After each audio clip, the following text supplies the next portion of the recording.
After that, we got Damien and Peter. So Damien's going to talk about a fancy new feature that he's, I think, currently finishing off. Is that right, Damien? Yeah. Or starting. And Peter's going to talk about a couple of projects that he's got. So there's the agenda. I think I've got like 40 slides, so yeah. If I stall, just yell at me to keep going. First of all, I guess my recent hardware is usually where how I start things, even if it's unofficial. The Cyclic makes stuff, which is all the new RISC-V hardware that kind of arrived in my letterbox recently. Comes in a whole bunch of different formats. This is kind of the nicest one as far as I'm concerned, which is a little breadboard friendly $8 little board. It's got a dual core 400 meg RISC-V processor, which is sort of the first of the affordable RISC-V solutions. Nick's also got bits and pieces, I presume. Other form factor. Yep. So we've got another one here, which is the bigger dev kit. This is really kind of nice stuff. This one also supports various boards, various LCDs. Interestingly, a stereoscopic camera system. Also an LED array with a microphone array. So they actually have a demo where you can play some sound and the lights will light up from wherever the sound's coming from. They also have another demo where they do facial detection. They do that at 60 frames a second, so these things have a bit of grunt. But the most interesting thing for me is that MicroPython is being supported by the company. It seems like they're going for that's their sort of preferred development environment.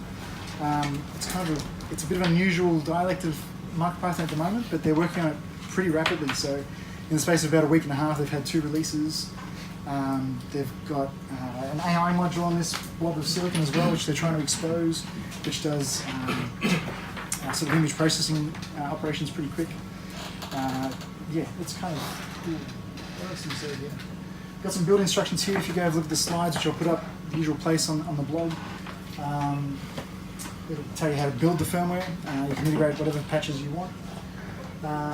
Nick Make, who does a whole bunch of videos, he had an unwrapping of this. He's obviously worked with these guys because he knew a fair bit about the hardware.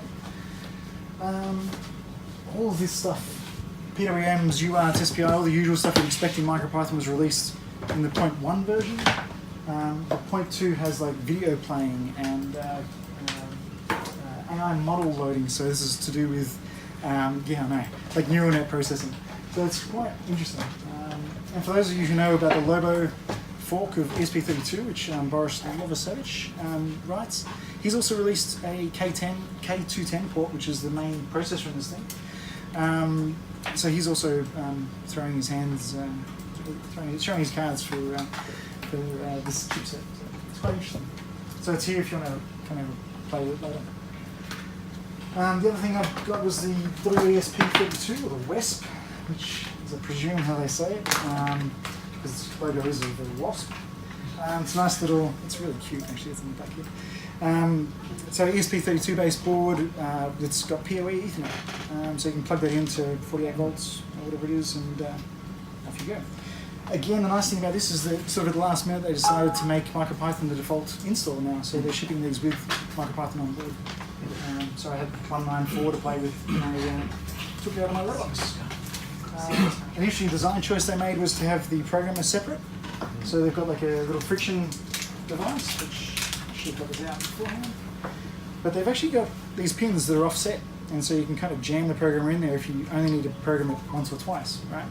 And the nice thing about that is that you can then take it off and use that as a product. It's an interesting design choice. I didn't say it was a great design choice, but no, I think it's got some merit. We've also got a header at the top here, which you can break out a whole bunch of GPIOs. It's a neat little device. They've been really keen to do their isolations well, so that they feel like they've got that down pat. Thanks to Patrick, who was really helpful on Twitter about getting that going. I also got, I needed 1 or 2 M5 stack peripherals. I ended up buying a few more, as happens. Well, you know, shipping's kind of a big portion of it, so you might as well get a few things. I've taken out duplicates. Some of the things are a really cute joystick. I should say these are for those that don't know, the M5 stack. I've got my back to you. There's one of those little devices, ESP32 based, LCD display, 320 by 240. it's kind of cool that they've got like a couple of ports that they're advertising on these things. Those ports can then be plugged into these peripherals. They're supporting them on Arduino, and they're hoping to support it on MicroPython as well. So they're using the Grove connector. So yeah, cute little analog joysticks, temperature sensors, fingerprint sensors, time of flight laser sensors, all sorts of stuff. They're releasing a whole bunch of things. They're really cute, like RGB LED panel in a hexagonal shape, because moving right along. Just quickly, because I don't think Damien wants to talk about it right now, but at FOSDEM, Pieboard Ds were shown about, so they're coming, folks. It's looking like a really interesting chipset. If you've got any questions, Damien's the guy to talk to. I'm sure he'll be happy to. Does anyone want to take orders yet? Or? Sure, it's not far away. Is that fair to say, Damien? Bringing down to ESP32 stuff. So there's a few features that are sort of on the radar for MicroPython. There's an I2S PR. I2S PR from Mike Teachman. It's been reviewed. It's in discussion about how that gets integrated. It's quite a big feature. So, and we also, I think it's the first port that it's going to is ESP32. So we need to be careful to make sure that the API is able to be supported on multiple ports. So that's good news. It's a useful feature. It's for those that don't know, it's really commonly used for sound, getting microphone data in and speaker data out. WPS has been submitted, needs a bit of work, but WPS is a feature that allows a device to connect to a router without entering all that pesky authentication stuff. So there's some security concerns about that, but the folks that have implemented it have only implemented the subset that is reasonably well known to work, which is to say you press a button on your router, you press a button on your device, and they'll connect, and the router stops advertising or responding to prompts. RMTs, I've listed it there because I've started work on it, but I haven't done anything in the last month, but it's something I really want to get in there, and I'm getting more motivation to do so because it's becoming quite a useful feature. So RMT, for those that aren't sure, it's a feature that the ESP32 has that was originally designed to allow these things to work well, like remote controls. It allows you to queue up a whole bunch of ones and zeros and spit it out a GPIO at very precisely timed intervals. Got a whole bunch of uses for one-wire protocols, or stepper motors was one discussion we had recently that might be useful there. Pulse counting has also been requested a number of times if someone wants to put their hand up and do it. It's actually a relatively constrained one, so if you're interested in doing that kind of thing, which is to say monitoring a GPIO for transitions of states, the ESP-IDF that the ESP32 supports provides that functionality. You just need to expose it in a nice way through MicroPython. A number of people have requested it, and I'm happy to help someone get started if they want to do that. ESP Now, I think, Nick, you've played with ESP Now. Yeah, I started playing with it back in the day, and I sort of ran out of time to do anything about it. Yeah, so there's been a couple of efforts to get that working in MicroPython. We should get that across the line. Yeah. And ESP Mesh as well. And ESP Mesh is built on top of it, I think. Yeah. Cool. Yeah. What are they? They're, I guess, it's fair to say it's like a layer 2 protocol. It's the layer, there's almost like a layer between WLAN and Wi-Fi that is sort of saying, well, we're going to use the Wi-Fi radio in the Wi-Fi packet format or frame format, but not its encryption. And that means that you don't need to have an association. So it's like a point-to-point ad hoc networking thing. And then ESP Mesh is like a layer over the top of that does an ad hoc mesh network of sorts over that. It's commonly sort of used for squirting out packets in a really quick way, as in, here's the data, I'm just squirting it out, and whoever receives it, great. We've done a couple of proofs of concept, and I had to code up at some point. I don't think we really merged it back. And there's BLE, which everyone keeps asking about. BLE is a huge topic, it's a huge feature. I suspect that we're going to have to wait for Pieboard D and Damien to yeah. Lots of groans coming from that content. The CircuitPython folks have put a simplistic BLE together for their NRF port. Go check it out, it's kind of interesting. Yeah. Move on. ESP32, so we're looking at this, which is Mike Rankin's coin cell powered ESP32. Kind of it's a project that Mike's a Canadian guy who's well known in the makerspace. He was also responsible for that e-paper device that I showed off last week that was his original design. For those that weren't here in the last month or the month before, it's a really cool little badge that they put together for one of the Open Hardware Summit conference. So everyone received one of those. It's here to play with if you want. But yeah, Mike sort of he wasn't sure what to do with this, but he wanted to see if it was possible to make something small, coin cell powered with an OLED, and he's done a great job with this, it looks like. He's not sure what to do with it, so if anyone else has any ideas, have a chat to Mike. He's also got only 5 minutes of power out of it. Yeah, when it's fully running, it doesn't last long. So, so he's exploring using ULP and Bigger deep coins. sleep modes. Sorry, Bigger coins. Yeah, multiple coins. Yeah. TT Go continue their rampant craziness of releasing PCBs with ESP32 sitting on them. This one's clearly looking like a wireless camera and microphone. It's got a 240 by 240 display on it.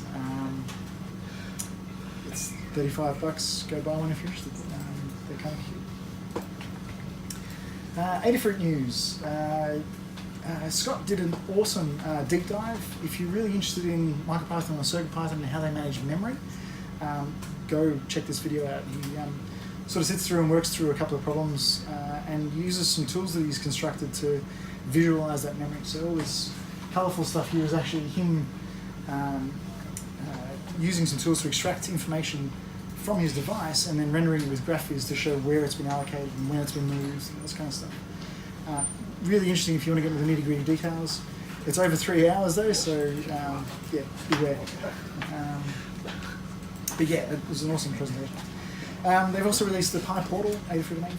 Scott, I wasn't sure he did that as well. But PyPortal was released only in the last few days really, and it sold out really quickly the first 2 batches. I managed to get my hands on one this morning. I think I got the last one.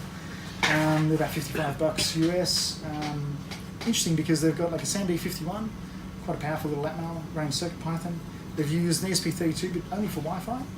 And then they've slapped a 3.2-inch display on the front of it and a bit of touchscreen stuff. Thrown in a few other bits and pieces, sensors and storage and flash and whatnot. And they're sort of advertising this as like a really easy, quick way to get internet connected or internet data coming out through a little dedicated display. And it's kind of cute for that. It's really quite a neat little system. They've been selling as soon as they've been advertising them that they're available. So if you're interested, I'll try and bring one along. It should be next meetups. In LoRa or NB-IoT, they really need a better acronym than that. But in LoRa news, pretty cool little LoRa development board here. This is using one of the new S76Ss, which has what does it have in it? I can't remember. It's a little integrated device that has a LoRa thing built on it as well as a micro. Micro is pretty low end. I'm working with the developer to see if we can actually get MicroPython running on it, but it's sort of at the low end with 20k RAM. So, but he seems keen, so power to him. He's also got like a low stick available as well, so you can use a similar bit of hardware which can squirt out LoRa through a USB port. It's kind of neat. Snap-on Mini. What about the NB IoT bit? It's coming. I think I've only got one more. It's going to be out. I think. The Snap-on Air Mini, Hero Robot Hood, I don't know his actual name, that's his Twitter handle, has been doing these little walkie-talkies of various sizes and shapes for a long while. Basically a display with LoRa and some way of getting keyboard data into it. Because of the walkie-talkie, although there's no audio, it's about typing messages between them. But yeah, they're pushing forward with that. This one's got, it's €25 for a kit of bits. You also need an ESP32 development kit and a couple of passives that they couldn't ship for some reason. But yeah, it's small and it's cute. This is the NB-IoT modem that's integrated. This is actually a forum posting in the MicroPython forum about one of the users who's built this for his own purposes. And there was a bunch of people that sort of said they were interested, so now he's gauging about doing a commercial run. He's pushing forward with MicroPython to drive one of these modems, so if you might be interested in don't know much more than that at this stage, unfortunately. It's big. Sorry? It's big. It's big, it is big. The Things Network, they had a bunch of announcements recently. They haven't, I don't think these have materialised yet, but about a month ago at one of the conferences, they announced 3 new products: an outdoor gateway, an indoor gateway, and a generic node, all designed to connect to their Things Network. The outdoor gateway is not really breaking any ground. It's decent, it's weatherproof, it's got good backhaul support with just plugging in a SIM card. But the indoor gateway has been of interest to a lot of people because it's cheap, under $69 US for 8 channels, and using Wi-Fi as backhaul. It's a pretty sweet price. I think it's been. Well, I saw an email only a couple of days ago. I think it's actually up on RS now. Oh, okay, cool. You can buy it from RS. I had a look yesterday, I couldn't find one, but I Pretty didn't check close. ours. I'll say, yeah, it's going to be very close. Yeah, for them to have announced it, they've got to be Yeah. pretty comfortable. So, the generic node's interesting. That's a client of LoRa Network, and it's interesting because it uses one of those little fancy microchip SAM R34 chips. These things are 6x6mm package that have an M0 on it as well as a LoRa chip, one of the Semtex. And it's got enough RAM that it can run microphone. So, interesting. General news, what have we got here? Crypto library. I know this was interesting to Sean, but we've got as a pure MicroPython library to connect with, I think it's Microchip. Yeah, Microchip that's make what these? you got written there. Sorry. Oh, is that what I wrote? Oh, cool. Good. Must be true then. These are chips to do encryption and decryption. So if you're into that sort of stuff, if elliptic curve Diffie-Hellman stuff gets you going, this is the chip you want, and we've got a library for it now. So it's good. Really good article from the Real Python folks about async I/O in Python. It's pure Python, not MicroPython, but a lot of it carries over. So if you're new to async I/O, it's actually a really good resource to start with. So go check that out. And there's a bunch of those W600 boards. So this is that little chip we featured a couple months ago with, it was an AS602, I think. It was a little castellated chip. W600 is the controller in that system. And Seed have announced those 3 boards. So we've got an actual module, little board, and a bigger board. Not much more known than that, but they look interesting just because that we've got like an ARM with Wi-Fi. There's not too many of those things kicking around at the moment. They also announced that they were going to have Arduino and MicroPython support, and Seed have announced that, so it's interesting too. Sonoff devices, I've got one in the bottom of my bag here, if anyone wants to play with them. But Sonoff make a whole bunch of things that you can plug into, and basically Wi-Fi switchable relays really is what they do. They're almost all powered by ESP8266, and there's a whole bunch of resources online that are running MicroPython on these things. That guide that I've linked to there is a really good one in terms of it tells you exactly how to pull apart one of these things and get MicroPython running on it. Again, in the MicroPython forum, one of the users asked if this chip would be of interest for a port for MicroPython, the ID5661. I'm interested. It's a 400 meg Cortex M4. It's interesting because it's got 802.11 AC support, so super fast Wi-Fi and Bluetooth 5. Haven't seen that around. Problem is limited documentation. It's all in Chinese at the moment, and so until that changes, this isn't going very far. But $35 for that kind of chip looks pretty interesting. I stumbled across the Calliope Mini, which is kind of like the German microbit. It's taken a lot of inspiration from microbit, and they've tried to make it a little bit better from some of the limitations they saw, which was alligator clips that were too close together, hence that star shape. They've really targeted the educational space, so they've got excellent documentation on using a block language to program this thing, but they've also got a MicroPython port available as well. So it's sort of similar to the microbit, a little bit more powerful perhaps. M0, very low RAM, very low flash, but well, not too much. Not too much. But, apparently they've got it running. So. The trig board is ESP8266 system. Very simple system. It's just meant to look at some pins. When they change, it does something. Something's up to you. They have got some examples in MicroPython. It's very low quiescent current. It's gone to some way to make sure that it was super low for deep sleep. So you engineers who like electronic challenges, have a look at what he's done to keep that quiescent current really low. It's kind of interesting. MicroPython IoT, this is another library from Peter Hinch and Kevin Kopp. Peter's pretty prolific in the MicroPython space. He does a lot of stuff with async.io. His tutorials on async.io for MicroPython are excellent. This library is something he's cooked up because he's done a lot of work with resilient, robust connections between these Wi-Fi devices. He's been using the PyBoard-D and ESP8266 devices for a little while. So if you're looking at that sort of space where you need robust connections, have a look at this, it's worth it. Paper, so Electronaut, which I'm not sure if it's a guy or a company or it could be 100 people, I have no idea. But they've released an NRF52 board with ePaper. I managed to order one of these recently, but because I like that combination of a MicroPython capable chipset with ePaper. Ticks a lot of boxes, so I'll let you know how that goes when I get it next time. NFC on board. Sorry? NFC on board, those things. Yeah. Neat. Yeah, it is. It's cool. The Mu editor, which has long supported MicroPython in various forms, now supports ESP8266 and ESP32 and probably others. They're the only two that have been tested from this patch. That's been in. It's been a long time sort of coming. If you have a look at that PR, it's got like a lot of history, but it's really good to see that. Mu editor is designed for sort of beginner programmers. It's quite nice if you're in that space, and you can just push your code to your device now quite easily. Looks quite nice.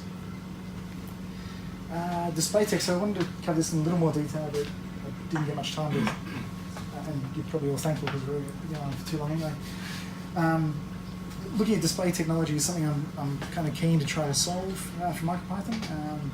There's announcements from SparkFun recently about HyperDisplay, which is a C library that they're trying to push.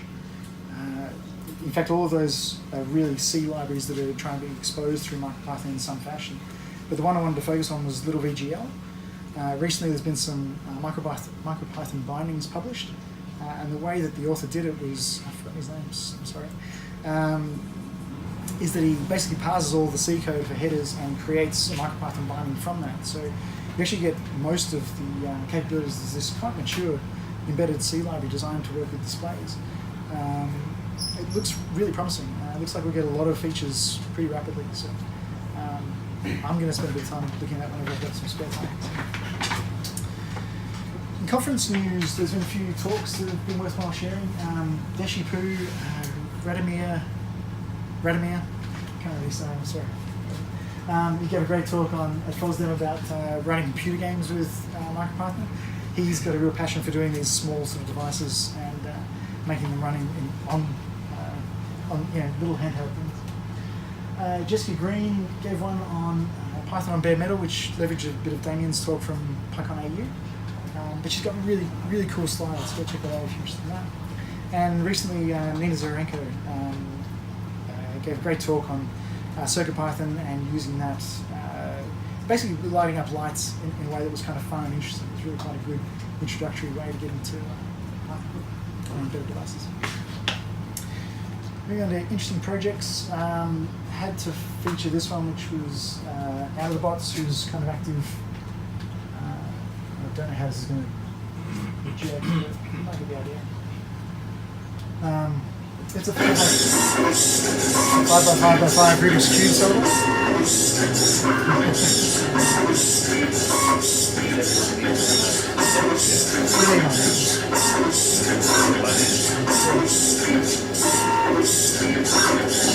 So that's all powered by MicroPython. I think I counted 7 steppers. There might be more hidden away there, I don't know. Bunch of 3D printed parts. And I think it was cool that he's sort of refined this. So it originally took like 14 minutes to solve the thing. Now it's under 5, and so it's a pretty cool project. I would have loved to have used it.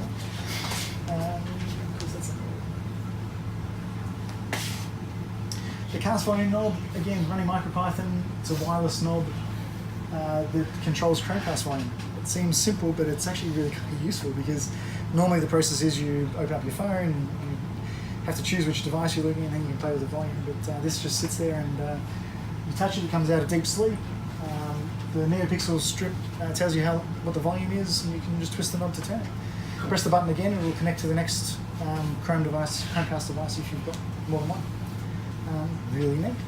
Use an AT Tiny as well as the ESP8266 to keep the power use really low in deep sleep. Neat little design. He's got all the 3D files and all the circuit and all the code all available on Hackaday. So if you're interested in that, check it out. The ESP32 Wi-Fi, this is definitely still in development. The idea of this is to make a phone which makes SIP calls. They're experimenting with MicroPython, but they haven't. It's not their goal. Their goal is to make something that's kind of useful. So by that I mean they're actually doing their own molds. So they've actually poured these into a mold that they've created, and they're housing it all in a nice little package. It's a neat little project, and definitely will run MicroPython. Aaron Christobal, who's a German guy, talks about going through a whole bunch of these fitness trackers. Managed to stumble on a couple that have got pretty good capabilities. This one's got an NRF 52, what did I say there? Half a mega flash, 64K RAM, so well and true Python enough to run MicroPython. And they're $30 on AliExpress, right? So I'm going to play with one of those, I